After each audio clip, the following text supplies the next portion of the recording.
রাত্র 2টার পরে যদি আমার আপনার ঘুম ভেঙে যায়, তাহলে আল্লাহ পাক রব্বুল আলামিনের কাছে দুইটি দোয়া আপনি করবেন। দুইটি দোয়া আপনি যদি করেন, তাহলে ইনশাআল্লাহ আল্লাহ পাক রব্বুল আলামিন আপনার যে কোনো হাজত আমার আল্লাহ পূরণ করে দিবেন। মনে রাখতে হবে, ওই সময় ঘুম ভাঙ্গাটা এটা আল্লাহ পাক রব্বুল আলামিন স্বয়ং আমার আল্লাহ আপনাকে মেসেজ দিয়েছেন।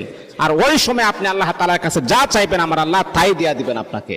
এই জন্য আমার প্রিয় বন্ধুগণ, বিশ্ব নবী মদিনার কামলিওয়ালা নবী সাহাবায়ে কেরামকে বললেন, ও আমার সাহাবীরা শোনো শোনো, রাতের বেলা তোমরা যখন গভীর রাত্রে যখন ঘুমিয়ে যাও, হঠাৎ করে যখন তোমাদের ঘুম যখন ভেঙে যাবে, তখন তোমরা পড়বা লা ইলাহা ইল্লাল্লাহু ওয়াহদাহু লা শারীকা লাহু লাহুল মুলকু ওয়া লাহুল হামদু ওয়া হুয়া আলা কুল্লি শাইইন কাদির।